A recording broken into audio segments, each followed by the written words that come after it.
Hi everyone, it's your boy Zach, and I don't think I usually do screen capture videos on this channel, but I like to do one video per day. But the movie I'm watching today is kind of like it's very serious subject matter. It's the mainstream version of talking about that. It's that movie Blood Diamond with Jaimon Hunsu and Leonardo DiCaprio, and so I won't be doing a silly review or something like that. It's a serious subject matter. But I saw this link yesterday, and it pissed me off. And I remember just thinking, I'm done. But if you wonder why the title is not I'm done and it's I'm so done, which is kind of millennial upspeak, it's because when I first typed it out, I saw it just looks like I finished. It just looks like objective fact. I've finished watching this show. People are going like, didn't you did a season 2 finale review? Like, we understand you're done.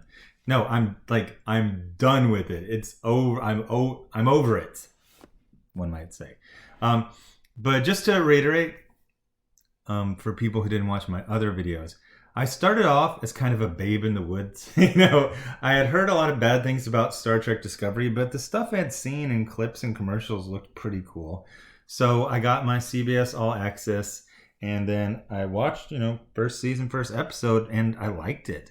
I liked most of season 1 and maybe about half of season 2. But the things that tend to bother people about this show, they accumulated in my bloodstream until I was just very, very angry, and I kind of wanted to get it over with. The big elephant in the room is Michael Burnham. Government name, Mikey Spock. This is a character that doesn't fit with any version of the Star Trek universe. This is a character that would fit in better on a telenovela or a Lifetime original movie. I used to say that the actress is very, very good, and then I realized she was just good at crying and bugging her eyes out and holding her mouth open to show that she's having all the feels. And she just look at Pike. Sort of suave here. Set a course for the planet with the most single women. Engage. But it just, everyone says, oh, it's not Star Trek. And I was like, Star Trek can be a lot of things. By the way, after watching 2 episodes of Star Trek Discovery, my buddy was watching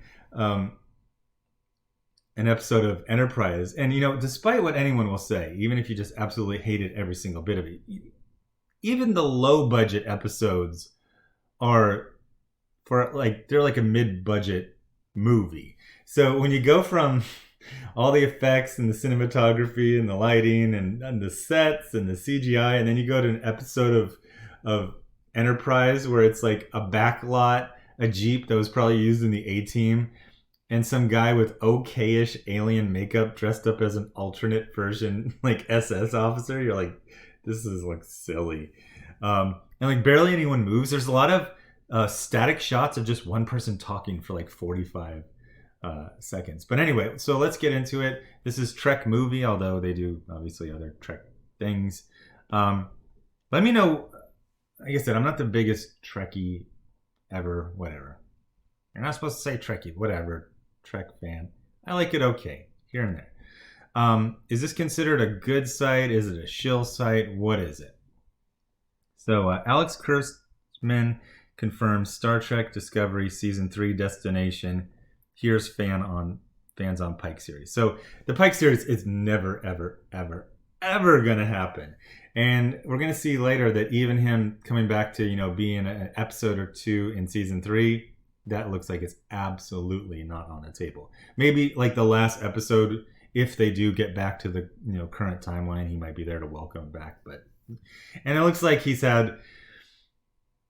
there's been some behind the scenes. Apparently there was some kind of very, very light altercation that sounds like it might have been an accident. But also you can just sense his frustration. He came in with this really strong start, and then in the middle he just became this kind of background yes man where Mikey Spock says, we're going to do X, Y, and Z and PDQ. And he's just like, oh, okay.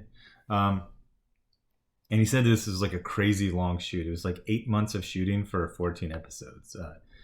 So basically shooting like 4 movies in a row. So Kurtzman, who I believe is the showrunner right now and co-created it, says, we're jumping 950 years into the future for season 3. He says, we love playing within canon. It's a delight and a privilege. It's fun to explore nooks and crannies of the universe that people haven't fully explored yet.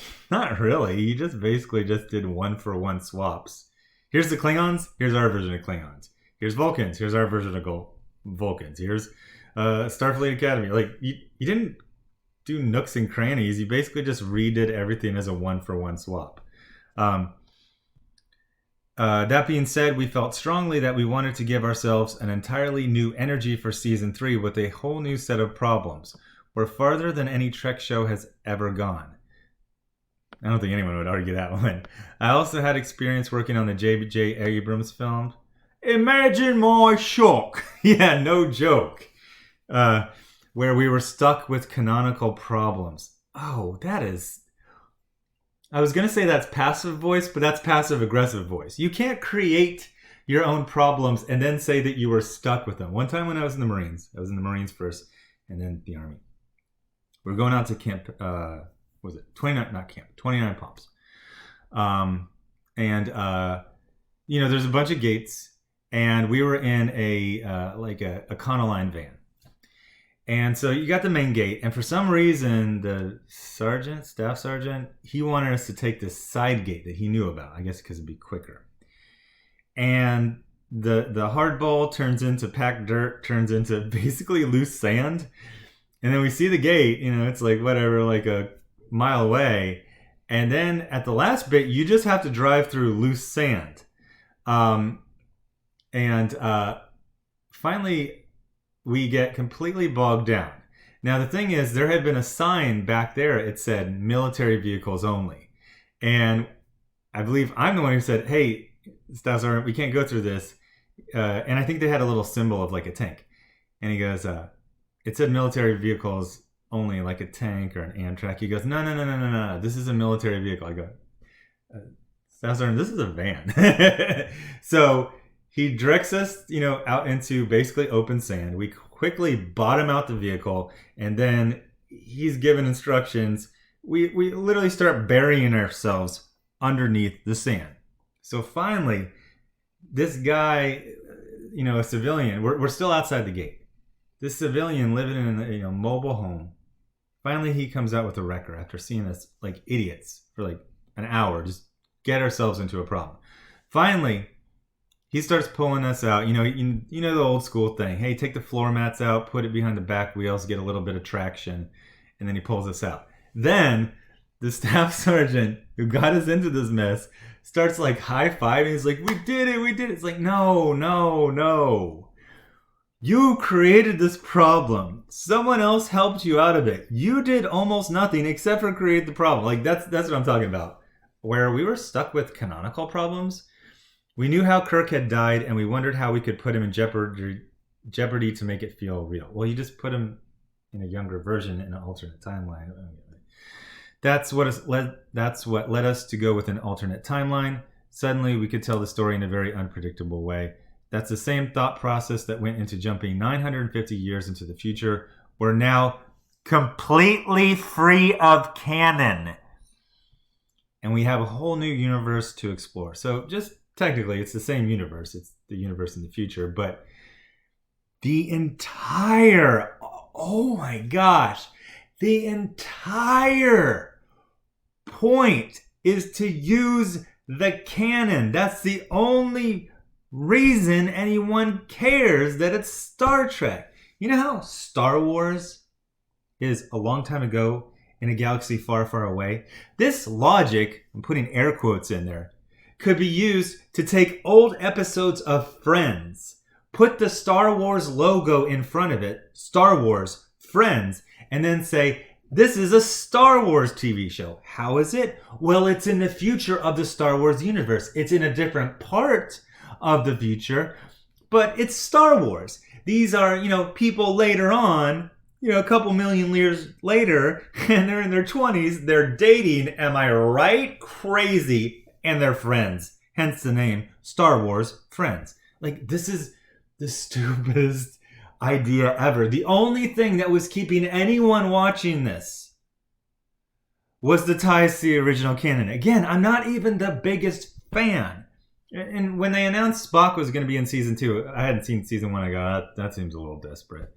This seems, I would not say this is desperate. This is like you just gave up. The only way that people are going to accept Mikey Burnham in her magic suit, and that's what it is. It's a magic suit. It's not technology. It is magic. That's why they prepped us when they went to, what's the planet? The Vulcans with the time crystal, where they made it look like Lord of the Rings. They're like, hey, forget sci-fi. This is fantasy. This isn't even sci-fi fantasy. This is Lord of the Rings in space. No. The only thing keeping me with the idea of season 3 is I was like, you know what? They did a good job with Spock. They did a good job with Pike. So let's see. Are they going to do Kirk? Are they going to do Khan?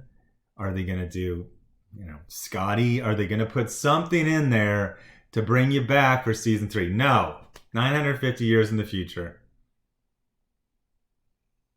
I was at first worried that it was going to be Mikey Spock as the captain in season 3. Now I think it's going to be, I'm separated and I got into this thing and I got to go. And the Discovery's here. Whatever. Stop it. Stop. So I'm out. I'm done. Bye. And go watch my earlier videos. I was very, very defending this show. You watched me slowly devolve over 2 months into just wanting it to be over with. And I even thought like the season 2 finale was pretty good, except for the Mikey Spock stuff. I'm still laughing when they're like, only Mikey Spock can pilot this suit that we just manufactured and we did modifications to. Okay, so modify it so someone else can get someone emotionally stable to fly it, for one. And then they're like, we have to get through this debris field to the edge of the debris field and land on this thing, and then we can do the thing. And then she flies out like Iron Man. And then her brother flies in a shuttlecraft behind her, and then they both land on the same rock. Whereas she just could have been inside the shuttlecraft, and they could have flown there together. So dumb. But anyway, they've shown an ability to do a good job with... I like their version of Sarek, Pike, Spock. Yeah, their Enterprise was cool. I really like the bridge. They spent all of that money on the bridge of the Enterprise. If you ever watch, like, read about old things like the Batman TV show, it was like canceled and then another network wanted it, but they had already destroyed the sets. I think something similar happened for the first Star Trek as well. You spend a ton of money on the set, and then nobody wants to rebuild it. So they're like, whatever. We'll move on to another one. You could have gotten 1/4 of the scenes from 4 years of, a Pike era Enterprise show, and you already got the major set you need. It's already built. Everyone loved Pike. Everyone loved Spock. It took a little getting used to, but by the end, I think pretty much even like people like Mecha Random 42 who hate the show, she was even saying like, I like this Spock, I like this Pike, and you got this really dramatic thing where he's going to end up being crippled, and you don't know when it's going to happen. It's going to happen this season. It's going to happen the next season. You don't know. And now they just threw that away for Mikey Spock in her magic suit with no ties to canon, completely free of canon. When asked if characters from other Trek series might show up, Kurtzman again noted the time jump puts the show far beyond where Trek has been before. He says there will be canonical references to everything that has happened in the various shows. We're not erasing that, but we're so far past that point that all of that is a very distant memory. Oh, like I said, Star Wars Friends. 3 million years after Luke Skywalker defeated Darth Vader. And now we're a bunch of 20-somethings in the big city learning about life and love. Star Wars, friends. We're very excited to see how you put the elements of Star Trek in an entirely new universe. Again, it's the same universe. What is this? It's the same universe. You didn't. It's just the same universe in the future. In the future of the future. No details were provided on what the crew of the Discovery will have to deal with in this 33rd century, but he did indicate that it isn't going to be all smooth sailing. What? He says, all I can tell you is that control is officially neutralized, but there will be much bigger problems when they get to the other side of that wormhole. Okay, so then he talks about the Picard show and the Section 31 show. That will never happen. The Section 31 show will never happen. Trust me on that. I think Midnight's Edge said the whole talking about it just came from when they wanted to goose up promotion for season 2. So they're like, oh, we're not failing and scaling back. We're scaling up. We're having 2 series and 3 series and maybe more.